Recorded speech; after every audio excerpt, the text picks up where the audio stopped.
Hello everybody and welcome back. In today's episode, Diablo 4's Season 2, the Season of Blood, has released, and I have got quite a bit to talk about and a build to share with you on today's episode of RPG Radio. We are going to be playing Barbarian because what else do we do on this channel? They tried to tempt me with the Druid this season, and while I was indeed tempted, I'm not going to put aside all the fun that I have with the Barbarian for anything other than my first class in the Season 2 playthrough. For all of you Rogue and Necromancer players out there, I hope you guys have yourselves a wonderful season, and if you're playing Sorcerer, Sorceress, whatever the case may be, I really hope whatever horrible traumatic life experiences that have brought you to play Sorcerer or Sorceress really just stop hurting you soon. The purpose of this video today, though, isn't to question everything that makes Sorcerer players tick. It's to talk about Barbarians and all the cool new things that they can do with this season, with our new vampiric powers, with all of the changes to overpower, with the changes to a lot of the gear, and some very cool new legendary affixes. Now, I am going to give you all a caveat right now. This is only up to level 50. This video will be for the early game leveling process and way before we get into real endgame content. With Season 2, there are a lot of changes to how you can get XP. XP itself has been drastically increased in terms of the rate that you'll gain it, and there is a number of different things that you can do during this season that are a lot more engaging, a lot more fun, and just make it more enjoyable to gather XP. That being said, the Barbarian does still have one of the slower and what some people would call more monotonous XP gains from level 1 to 50, but once you make it into that level 50 range and you can get up to World Tier 3, your weapons will start to get really beefy, and all of your damage will follow suit very shortly after. But that'll be for the next video in this series. This video is going to focus mainly on legendary affixes, not the gear that they are tied to, or the stats that come along with those gear, the abilities in the kit, because the abilities that you're going to be using are all very good with each other, and all of the synergies therein. Not to mention our new vampiric powers with Season 2. I'll explain those to you specifically so you can get an idea of how all of these things work in conjunction to make you a big, terrifying barbarian. But instead of starting with the abilities for the build, I think we're going to start with the vampiric powers, because anybody who's been playing Diablo 4 for a while now probably has a good idea of what the abilities are doing, and the vampiric powers are season specific, so they come with a bunch of new information that you need to know as well. That being said, some of these are unlocked on their own, some of them you will unlock by using the season currency, which is Potent Blood, and some of them are unlocked through the quests or the Hunter Affinity board.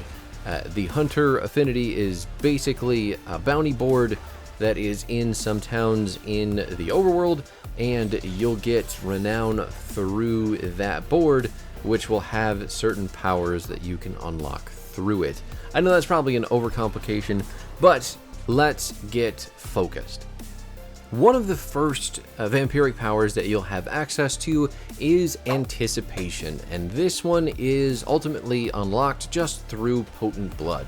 So when you are doing the event missions throughout Season 2, you'll get the currency, which is Potent Blood, and then you basically roll in the menu to pick up random vampiric powers. You don't start with any to begin with, you do have to unlock them through Potent Blood, but Anticipation is a basic one that we can get that has a lot of really strong use for this build, and what it does is going to give your ultimate skill 20% cooldown reduction off the top, which is unbelievably good. You do not have to even upgrade this vampiric power for it to be as good as it is. 20% cooldown reduction on the ultimate that we're going to be using in this build is pretty significant because the cooldown is already very short for an ultimate skill. On top of that, though, it's also going to give you a 12% damage increase for each nearby enemy affected by your damage over time effect. The barbarian does have access to bleed for everything that they do through some abilities and through the expertise system using your two-handed sword expertise. So getting that damage stacked up on this ability is very easy, and it is going to do lots and lots of damage. The next ability that you'll want to be looking for through your vampiric powers is called Terror. Terror, basically, when you're hit, you have a percent chance to fear nearby enemies and slow them for 80% for 2 seconds. This sounds kind of weird, but hang in there with me.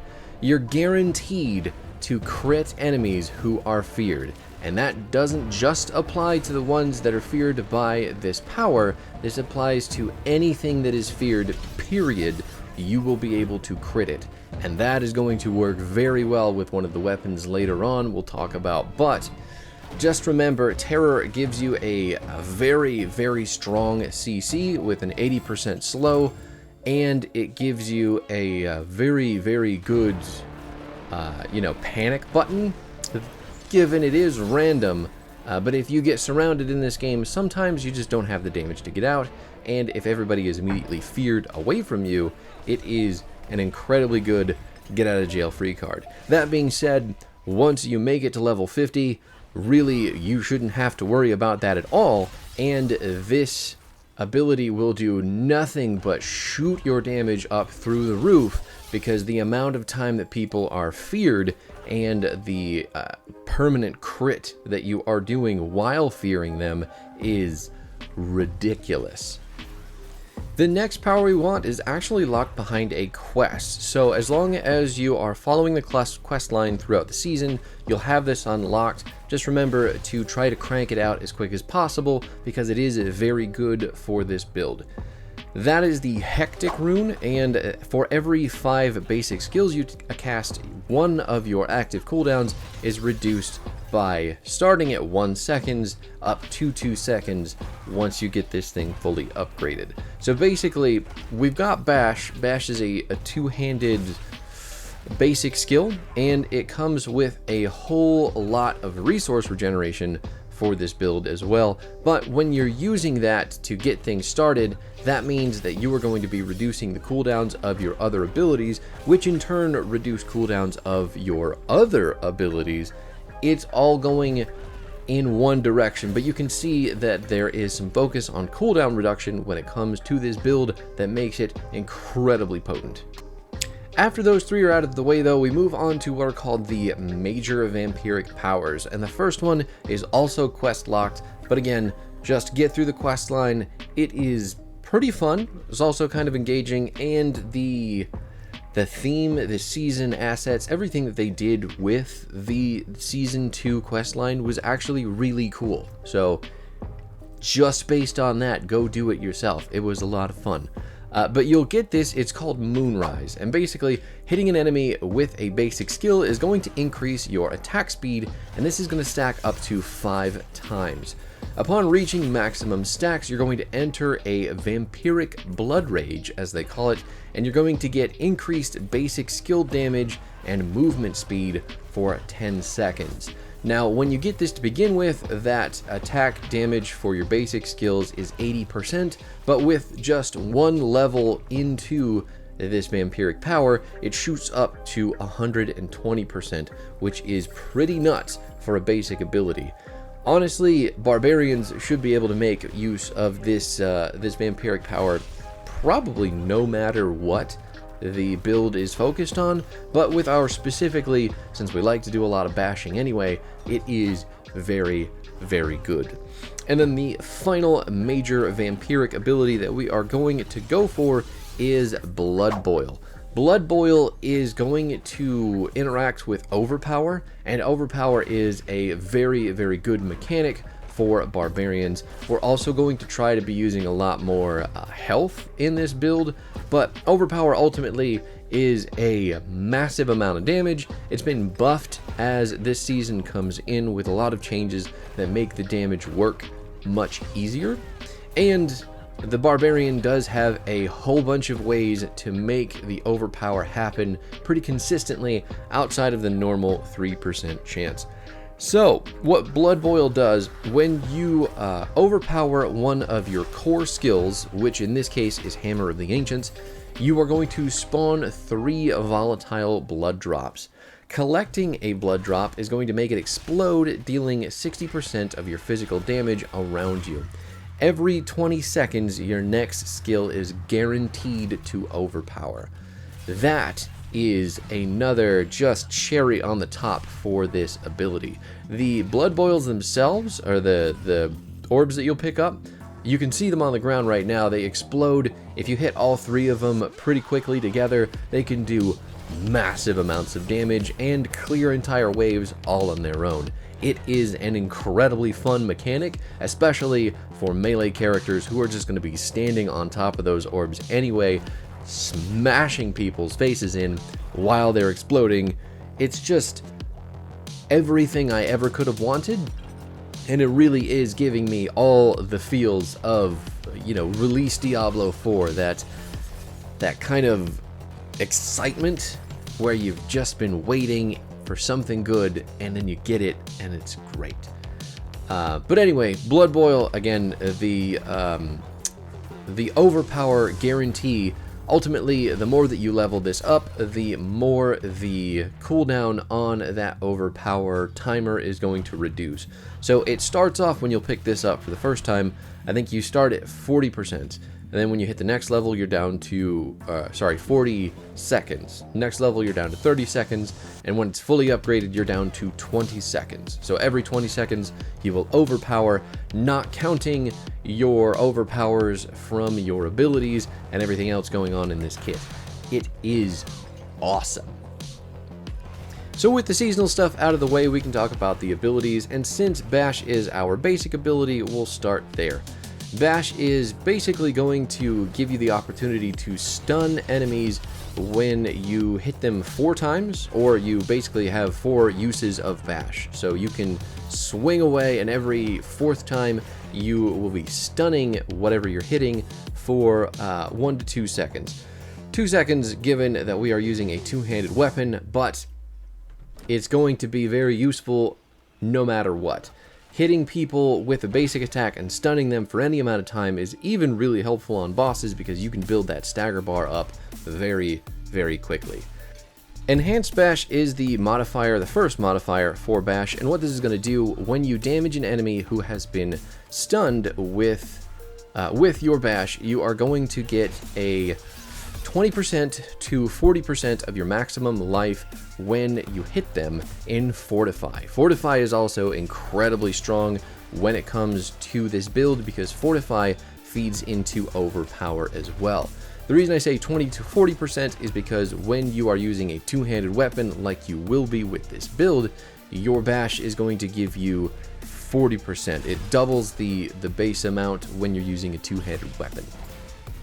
The next thing down the tree is obviously something you've been seeing left and right in this video already. It's the Hammer of the Ancients. That is going to slam down a gigantic spectral hammer, dealing damage in a very large AoE, and this is your core ability. This is going to be a very big damage dealer for this build, and there's not much to it other than being super flashy and super fun to use. Enhanced Hammer of the Ancients is the more utility side of the ability. Basically what's going to happen though is when you hit people with Hammer of the Ancients, this will stack up to 10 times for 5 seconds. The stacking is going to increase the percentage of fury that you gain with your other abilities, and that essentially means you can get 30% more fury. I know it's a roundabout way of saying what I just said, but basically you'll stack up the ability to gain more fury. Whew, that was hard to explain, right? Okay. Furious Hammer of the Ancients is the actual damage upgrade for this, and that is going to give your hammer the ability to deal 1% additional damage for each point of fury you had when using it. So if your fury bar is full, which is going to be very easy to do with this build, you will be doing 100% more damage or double damage. We really can't sing the praises of Hammer of the Ancients enough in this build, but it is very simple for the amount of damage that it's going to do. It also really works with Death Blow later on, but just remember, this is your core ability. This is going to be really driving a lot of this build's damage, and you cannot skip it. You cannot not max out the ability. You're also going to want to pick up a passive on this tier called Endless Fury. Your basic skills are going to generate 21% more fury when using two-handed weapons. That is very easy to do because Bash is perfect for two-handed weapons, and it looks like it's going to generate 13 fury. 20% of 13 is about 2.6, so you can roughly get about 3 more fury, bringing it up to a total of 16 to 17. Couple that with your Hammer of the Ancients enhancement, and you're probably getting closer to 20 fury gained per bash swing, as long as you've got everything at the pinnacle of where it should be, which is pretty impressive because keeping your fury bar high with this build is pretty important. The next skill down the line is going to be Ground Stomp, and there's really not much explanation needed here. If you know how Ground Stomp works, it's just a big stun in an AoE around you.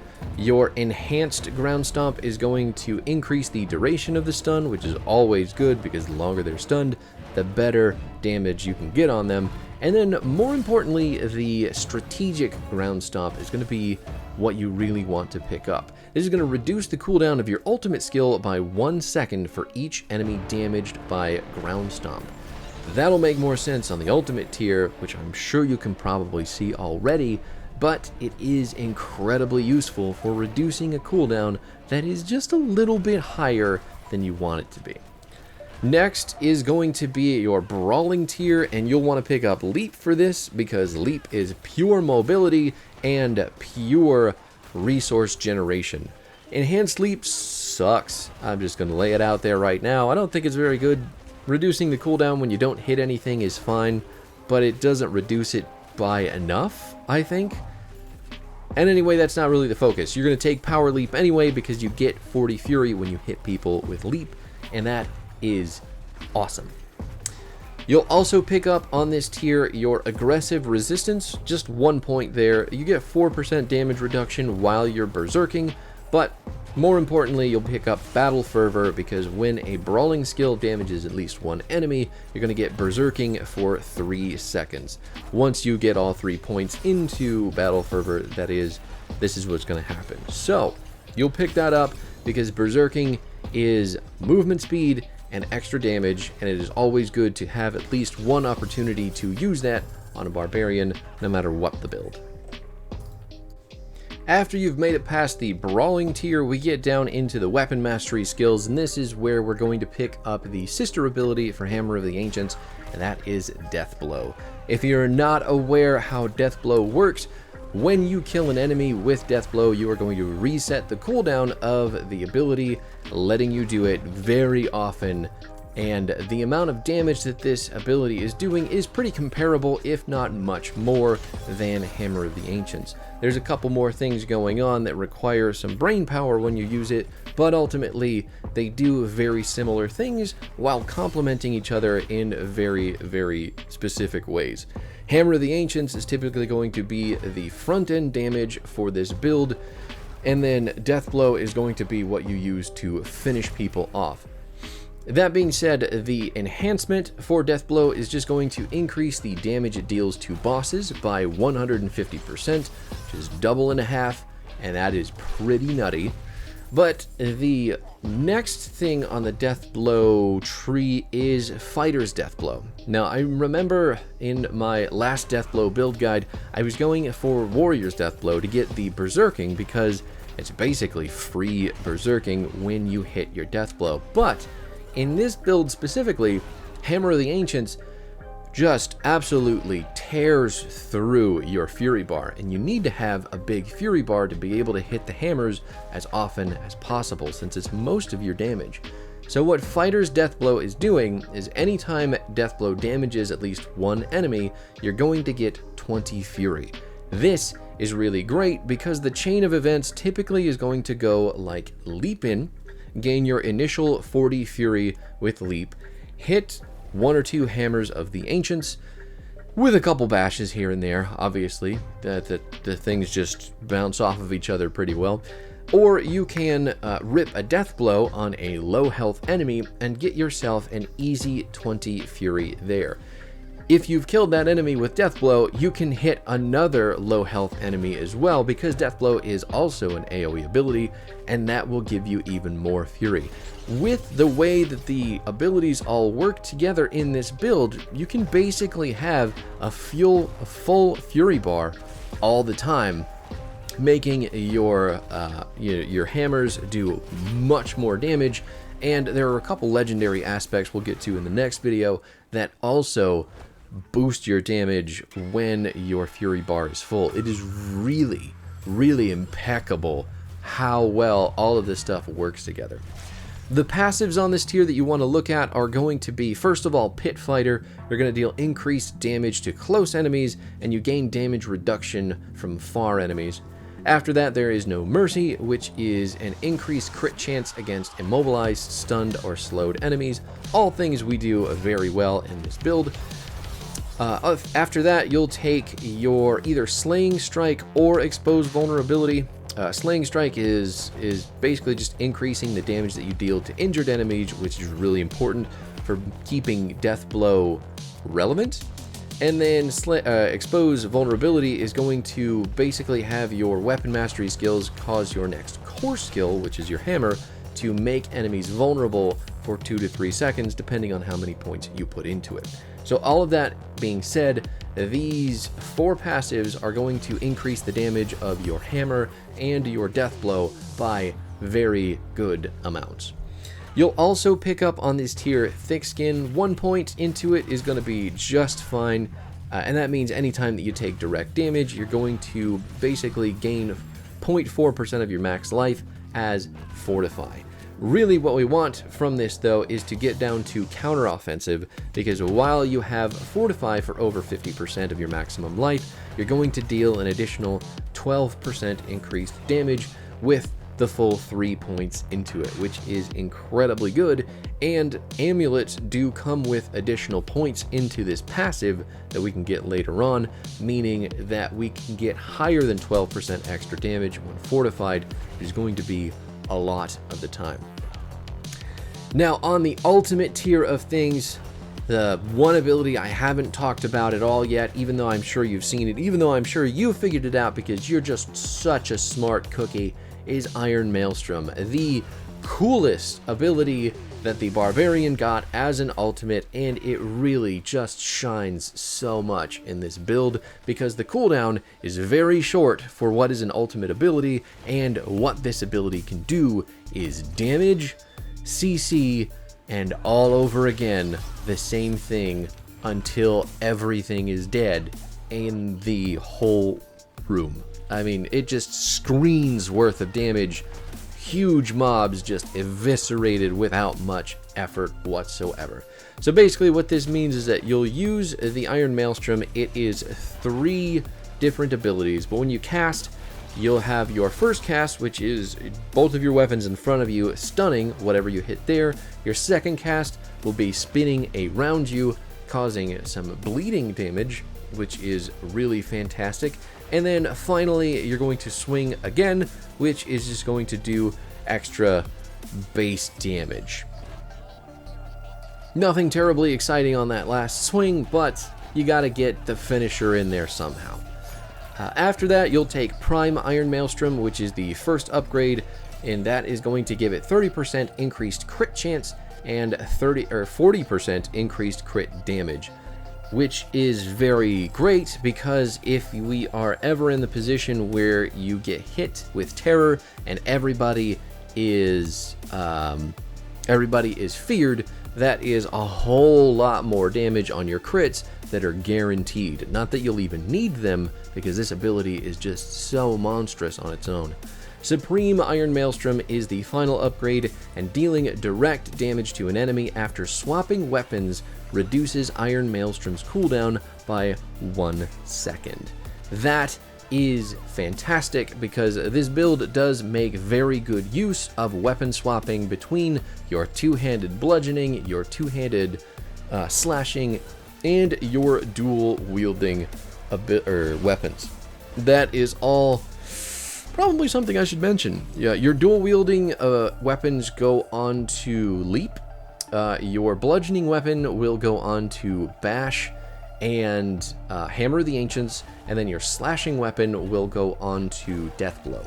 So you have a full cycle of all of your weapons to swap between. It is really easy to do so, and that is going to reduce the cooldown of Iron Maelstrom significantly. You're also going to be reducing it by a good chunk when you hit your ground stomp in the middle of a whole bunch of enemies, which is also very, very easy to do with the amount of clumping that enemies just love to do in this game on melee characters. I cannot say enough about how much I love Iron Maelstrom, so I'm going to stop right now, and we're going to look at the passives on the ultimate tier, starting with Heavy-Handed. Heavy-Handed is going to, basically, when you're using two-handed weapons, you're just going to deal increased critical strike damage by 15% when you have all 3 points into it. Next is Wallop, and that is going to give your skills using bludgeoning weapons. So in this case, your Bash and your Hammer of the Ancients is going to give them 15% increased damage if the enemy is stunned or vulnerable. And being that we make everybody stunned basically all the time, this is a 15% damage increase for pretty much ever. After that, there is a more utilitarian passive in Concussion. Basically, though, this is going to give you a lucky hit, and then skills using your bludgeoning weapons have a 30% chance to stun enemies for 3 seconds, or up to a 45% chance when using two-handed bludgeoning weapons, which is all about Hammer of the Ancients and Bash. We're really funneling a lot of utility into those two skills, and it is just paying dividends, I promise you. The damage that gets fed back on your stun targets with those abilities is gross. Lastly, we have got our key passive, the one passive that you can pick out of the 4, and that is going to be Walking Arsenal. Walking Arsenal works incredibly well when it comes to any build focused on Death Blow. If your build has Death Blow in it, Walking Arsenal is going to do a lot to help that make all of the best damage happen. But basically what Walking Arsenal does is anytime that you deal direct damage with a two-handed bludgeoning, two-handed slashing, or dual-wielded weapons, you're going to get 10% increased damage for 8 seconds. So basically what that is telling you is that anytime you deal damage with any of your equipped weapons, you are going to get 10% increased damage for 8. When you have all 3 of these, being that you've used your dual wielding, your bludgeoning, and your slashing, all of them, you have a window of time where you're going to get an additional 15% increased damage on top of the 30% that you've already built up when you have used all of those weapons. So in total, you're getting 45% increased damage when you're using Walking Arsenal, which is incredibly easy to do. And in the next video, when we start talking about our gear and our legendary aspects, we will have a much better picture of why this is so important to this build, because it does funnel back into a couple key, not key passives, a couple key legendary aspects on gear, and all of this stuff is very cyclical in its synergy. It is incredibly good. But that's it for me, everybody. Thanks so much for hanging out. This is the first in a couple videos to make this build happen in Season 2 of Diablo 4. I hope you enjoyed it. Let me know what you think in the comments down below, and I will be back next time to get into the exciting endgame stuff, the new things for Season 2 for level 60 and up, and all the goofy shenanigans that come along with wielding a huge hammer barbarian. It's going to be awesome. Peace out.